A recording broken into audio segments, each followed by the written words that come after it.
Hello students, आज हम लेकर आए हैं कक्षा 9 चैप्टर 5 जीवन की मौलिक इकाई के कुछ मल्टीपल चॉइस क्वेश्चंस। ये क्वेश्चंस आपके आने वाले एग्ज़ाम्स में बहुत महत्वपूर्ण प्रश्न हैं, इसलिए इन प्रश्नों को बहुत ध्यान से करना है। तो let's start with our first question. सर्वप्रथम कोशिका की खोज किसने की? ए रॉबर्ट हुक, बी लुवेनक, सी एम्स्टीलस और डी टीस्वान। तो बच्चों, सर्वप्रथम कोशिका की खोज की थी रॉबर्ट हुक ने। सो इसका राइट ऑप्शन हुआ ऑप्शन नंबर ए। चलते हैं अपने नेक्स्ट क्वेश्चन की तरफ। कोशिका की खोज कब हुई? ए 1665 ईस्वी में, बी 1674 ईस्वी में, सी 1855 ईस्वी में या डी 1940 ईस्वी में। तो बच्चों, कोशिका की खोज हुई थी 1665 ईस्वी में। हमारा अगला प्रश्न है, मानव शरीर की सबसे बड़ी कोशिका कौन सी है? ए तंत्रिका कोशिका, बी गुर्दे की कोशिका, सी यकृत कोशिका या डी पेशी कोशिका।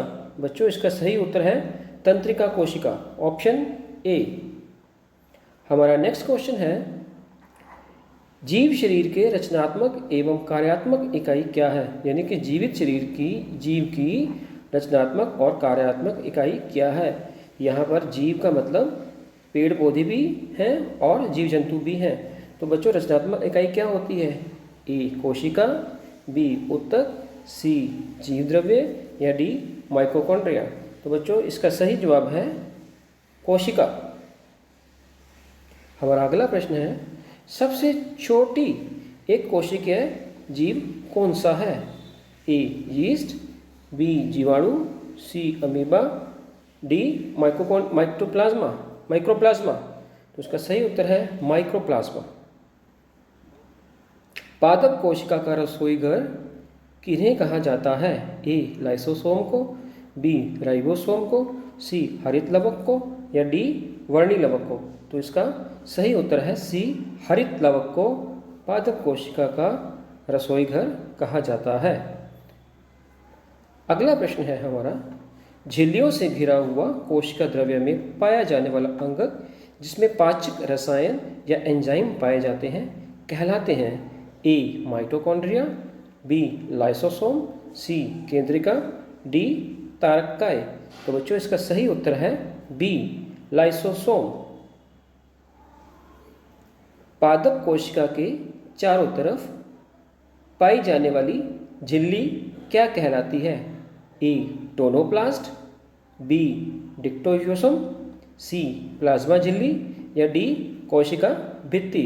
तो बच्चों, इसका सही उत्तर है प्लाज्मा झिल्ली। पादप और जंतु कोशिका में मुख्य अंतर क्या है? बच्चों, पादप और जंतु कोशिका में वैसे तो काफ़ी अंतर हैं, परंतु हम यहाँ पे मुख्य अंतर की बात कर रहे हैं। क्या वह अंतर नंबर 1 पोषण संबंधी है, बी गति संबंधी है, सी वृद्धि संबंधी है या डी श्वसन संबंधी है? तो बच्चों, इसका सही उत्तर है ए पोषण संबंधी।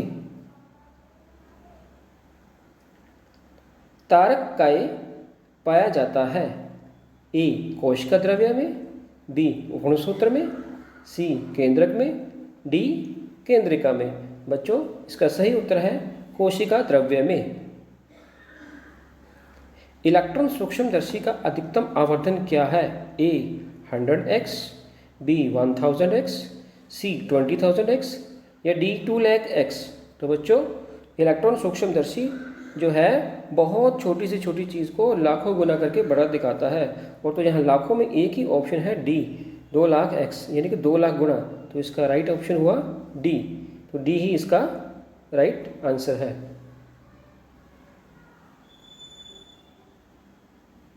केंद्रक नियंत्रित करता है? ए कोशिका के भिन्न कार्यों को, बी केंद्रिका संश्लेषण को, सी आनुवंशिकता को या डी सभी को। तो बच्चों, केंद्रक नियंत्रित करता है इन सभी को। स्तनपायी के लाल रक्त कोशिकाओं में किस अवस्था में केंद्रक नहीं होता है? ए संश्लेषण के समय, बी परिपक्व होने के समय, सी मरने के समय, डी ए और बी दोनों समय। तो बच्चों इसका सही उत्तर है बी परिपक्व होने पर। हमारा अगला प्रश्न है कोशिकाओं की सूक्ष्म संरचना किस यंत्र द्वारा देखी जाती है? A phase contrast microscope, B electron microscope, C micro dissection और डी कंपाउंड माइक्रोस्कोप। तो बच्चों इसका सही उत्तर है इलेक्ट्रॉन माइक्रोस्कोप। निम्नलिखित कोशिकांगों में किसे आत्मघाती थैली कहते हैं? बच्चों ये बहुत इंपॉर्टेंट प्रश्न है। किसे आत्मघाती थैली कहते हैं? ए लाइसोसोम को, बी माइटोकॉन्ड्रिया को, सी टोनोप्लास्ट को या डी अंतर्द्रव्य जालिका को। तो बच्चों इसका सही उत्तर है लाइसोसोम। जीन किससे बने होते हैं? ए डीएनए के खंड से, बी माइटोकॉन्ड्रिया एवं राजधानी से, सी लाइसोसोम से, डी क्रोमैटिक धागों से। तो बच्चों इसका सही उत्तर है जीन बने होते हैं डीएनए के खंड से। हमारा अगला प्रश्न है किस प्रकार की कोशिका में बड़ी रसधानी पाई जाती है? ए जंतु कोशिका में, बी पादप कोशिका में, सी प्रोकैरियोटिक कोशिका में या डी यूकैरियोटिक कोशिका में। तो बच्चों इसका सही उत्तर है डी यूकैरियोटिक कोशिका में। केंद्रक में पाए जाने वाले गाढ़े द्रव्य को क्या कहते हैं? ए कोशिका रस, बी मैट्रिक्स, सी केंद्रक द्रव्य या डी स्ट्रोमा। तो बच्चों उसको कहते हैं केंद्रक द्रव्य सी। तो सी इसका राइट ऑप्शन हुआ। रंगीन प्लास्टिड को कहते हैं? ए लिकोप्लास्ट, बी क्लोरोप्लास्ट, सी क्रोमोप्लास्ट या डी इनमें से कोई नहीं। तो बच्चों रंगीन प्लास्टिड को हम कहते हैं क्रोमोप्लास्ट। कोशिका द्रव्य में पाई जाने वाले अनियमित नालिकाओं के जाल को कहते हैं क्या?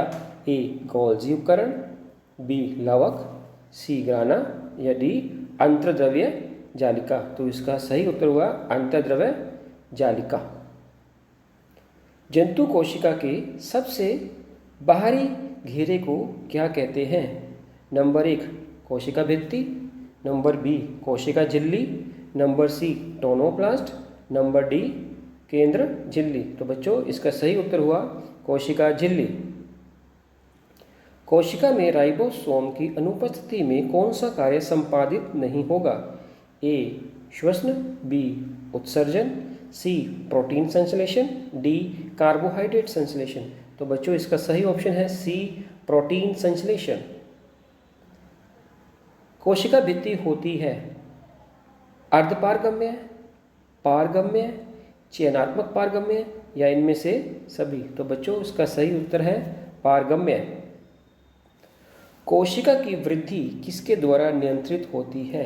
ए कोशिका झिल्ली, बी गोल्जी उपकरण, सी केंद्रक या डी माइटोकॉन्ड्रिया। तो बच्चों इसका सही उत्तर है केंद्रक।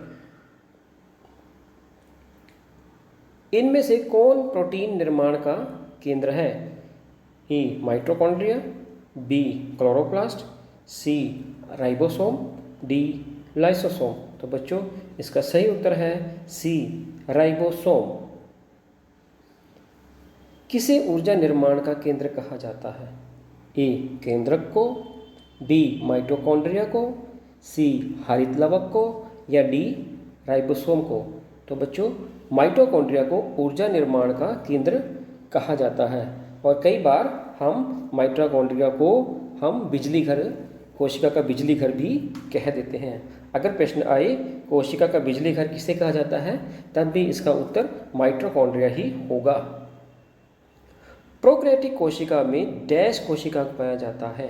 ए केंद्रक, बी राइबोसोम, सी सेंट्रोसोम और डी लाइसोसोम। तो बच्चों इसका सही उत्तर है राइबोसोम। बच्चों चैनल को सब्सक्राइब करें, लाइक करें, शेयर करें सो दैट कि जैसे ही मैं नेक्स्ट वीडियो को अपडेट करूं तो वो आपको नोटिफिकेशन के थ्रू ऑटोमेटिकली मिल जाए। थैंक यू, धन्यवाद।